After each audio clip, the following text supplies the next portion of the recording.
All right, welcome back to WMAC Now with your host, Chuck Stevenson. So, Rizin Landmark 12 goes down a week from today on November 3rd in Kobe, Hyogo, Japan, at the brand new, apparently, Gleon Arena Kobe.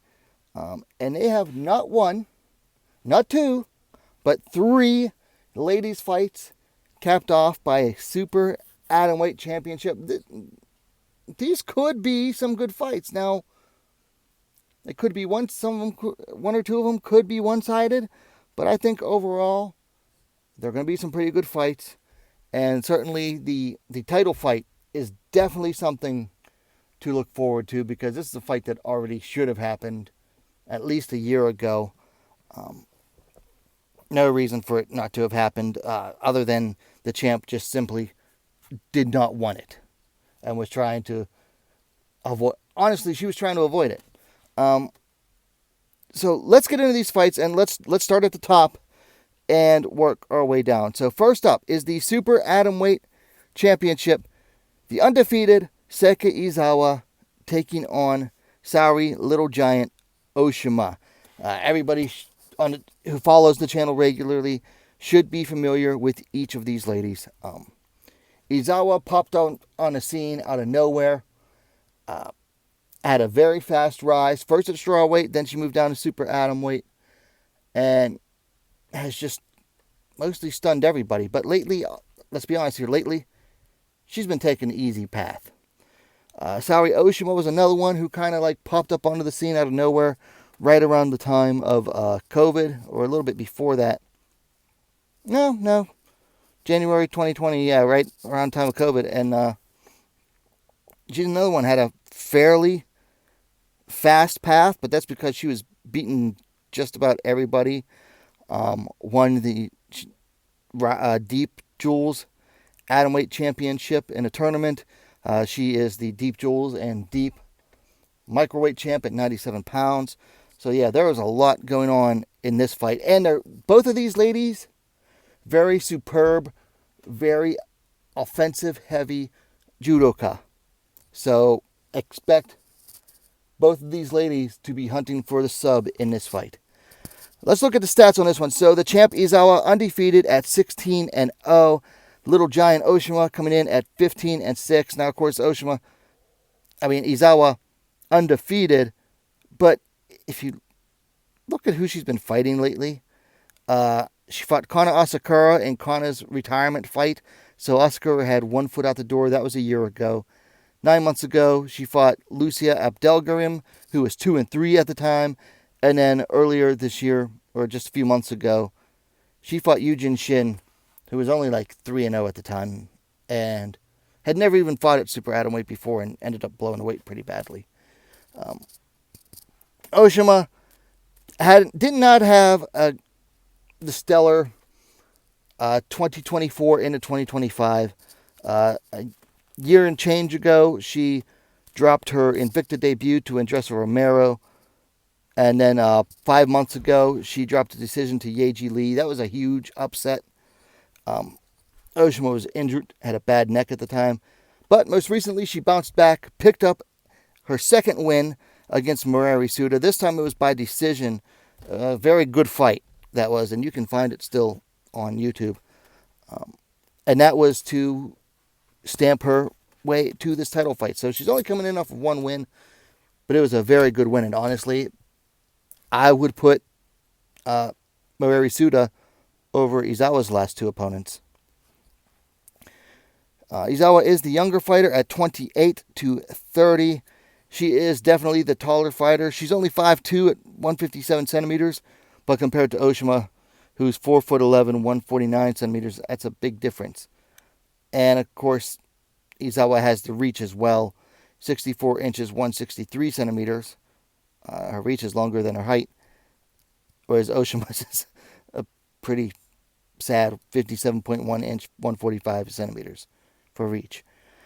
Like I said, both of these two are very offensive, heavy judoka. Striking, not the strong suit for either of them. Izawa's has gotten better, for sure. And I would say Oshima's striking has gotten a little bit better too, although I haven't gotten to see as much of it since she switched to a new gym. But honestly, if this spends a whole bunch of time on the feet, I'll be a little bit disappointed. The odds, I would say, would favor Izawa. Wow. 98% on Tapology out of 143 picks are picking Izawa. I think that's a little bit skewed. Most of them are saying by submission. I think this goes to a decision. The odds favor Izawa. However, I personally am cheering for the little giant, Saori Oshima. I sponsored her for this fight. I've sponsored her for her last 3 fights, and this will be the 4th straight fight for the channel to sponsor her. So everybody, please get behind Oshima as well. Next fight is also at Super Atomweight. Kate Lotus Oyama taking on undefeated Bomi Lee. This was a fight that the announcement certainly came out of nowhere. But Kate Lotus is pretty dang popular, so Rizin seems to want to keep her active. Oh, she's looking at Tapology. She's from Hyogo. I guess that's the prefecture that Kobe's in. So that's probably why they wanted to get her on this card particularly. Bomi Lee is the less experienced fighter. She's still pretty new. I mean, she made her pro debut last year. So the experience factor is definitely going to go into Kate Lotus on this one. Tapology did not add this fight to the card yet, but looking at the stats here, Kate Lotus coming in at 8-7. Lee comes in undefeated at 3-0. Kate is riding 3 straight wins over Juna Saki, who was only 1-0 at the time. Beat Yuri Shim, which was a pretty good win. The former Road FC Atomweight champ. And then most recently, she defeated Omi Tomomatsu at Deep Jewels. Emi Tomomatsu has 1 win in something like 8 fights. Yeah, her last 8 fights, she has 1 win. So not really that great of a win anymore, but it is a name. Lee, on the other hand, undefeated in 3 fights. 2 of her wins are by ground and pound. Her first win was by rear naked choke. She hasn't really been facing good competition either, but she's only 3-0, so you don't expect her to be facing top flight competition either. A 1-4 opponent who was 2-0 at the time, and then most recently, or was 0-1, I guess. And then her most recent opponent was 0-1 at the time, I think. So not really great competition, but again, she's 3-0. This is what you face when you first start, or the type of opponents that realistically you should be facing when you first start. Let's see. Kate Lotus, I believe, is the elder fighter, 27-26 for Lee. Who is the taller fighter? Kate Lotus is the taller fighter, 5'5", 164 centimeters to 5'3", 160 centimeters for Lee. Don't have a reach for either of them. Not surprised. Kate is a taller fighter. She started up at flyweight and then got sick and then lost a bunch of weight when she got sick, that she was able to go, hey, I can fight this lower weight now. So yeah, like I was saying, the experience factor certainly goes to Kate Lotus. 15 fights to 3. Literally 5 times the experience. Now, Kate doesn't have a great record, but she's made a lot of improvements in a short time because she's another fighter. She hopped onto the scene in 2020, late 2020, in December of that year, and had no martial arts background really. So 8-7 in 5 years, that's a lot of experience in a short amount of time.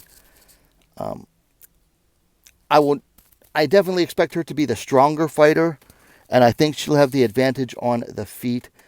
Lee should be the better fighter on the ground. If she can get it there and be the fighter on top, she should definitely have the advantage there. That's from what I'm seeing from her fights so far. But, you know, they basically made this fight. Not only did they find a very inexperienced fighter for Kate to fight, they also basically gave Bomi like no time to fight. Like her last fight was on a Saturday on September 27th, and then Sunday, September 28th, this fight was announced. So she's basically coming into this with no training camp, whereas I'm pretty sure Kate was notified ahead of time to start training. So, I mean, while Lee's coming in off of a win and still should be pretty fresh, it's like she had no time to really prepare for this fight, no time to take a break between fights, and then basically went from fight into training camp. So, really, very little time for Bomi to prepare. And they did the same thing to Seika Izawa, too, because Izawa fought back in, what was that? She fought in September, and she's fighting less than 2 months later, because this is when Izawa wanted to fight. So, yeah, Rizin really giving a disadvantage to the underdog fighters here as much as possible, which is janky, but to be expected in combat sports, particularly JMMA. Man, I mean, combat sports is pretty janky. MMA is even jankier, and then JMMA is as janky as it gets, if we're being honest. The pick is going to be Kate Lotus. However, once again, I'm a sucker for the underdog. I'm cheering for Bomi Lee to win, pull off the upset. I think it would be hilarious and fun. Because let's be honest here, upsets are fun. Tipping the scales is fun. It shakes up the landscape. Also, I reached out to Bomi to sponsor her for this fight. We're trying to work something out, but it's like fight week, so we'll see if something happens or not. Finally on the card, still at super atomweight, Noeru, NOEL, Narita taking on, how do they have her? The fighter formerly known as Umisaki Suda. Her current fight name is, let me see if I can find it. There it is. Nope.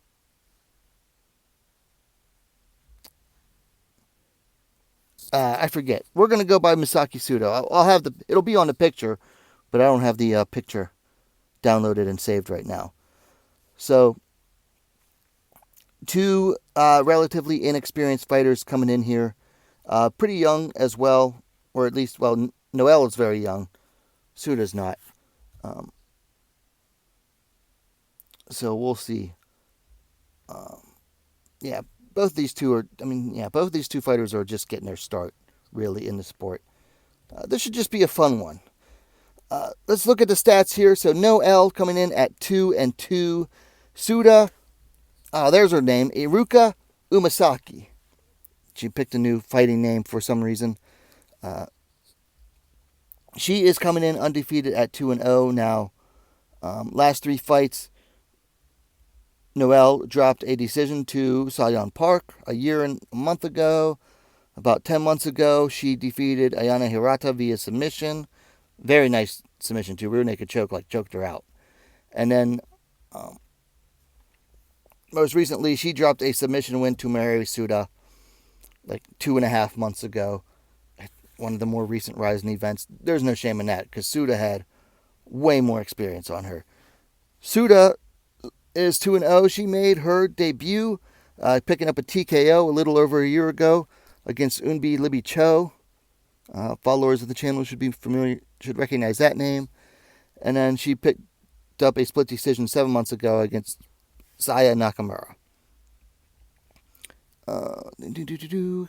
Suda is 29, the elder fighter by 12 years to the 17-year-old, still in high school, NOEL. And Suda will be the taller fighter at 5'4", 163 centimeters to 5'1", 155 centimeters. Noel honestly has more pro experience, although I think if you look at total amateur experience, she has like 3 amateur bouts to Suda's. Suda did not have a good amateur record. She was 2-5. She did win her last amateur fight. So, yeah, this is a toss-up. I don't really have a pick for this one. I just hope it ends up being fun. It'll be interesting to see who wins and who does better in their career. Because, like I said, they're both still just getting started in their career, and I don't think either fighter is being favored necessarily with this matchup, which you can't say about the other two. Like, this is a pretty much a toss-up, I believe. So there you have it. Rizin Landmark 12 in Kobe goes down 1 week from this date of this recording. It'll happen on Monday, November 3rd. Why on a Monday? It's a holiday in Japan that day. So it'll be early Monday morning if you're in the U.S. like I am. It'll be on Rizin.tv. Go ahead, check it out. Let me know your thoughts on the bouts. Who are you picking? Izawa, I want to know specifically, who are you picking in the title fight? Izawa or Oshima? Hit me up in the comments. Don't forget to hit that like button. And thank you for watching WMAC Now, the best, most complete women's mixed martial arts dedicated platform on YouTube. Thank you for watching. We'll see you next time.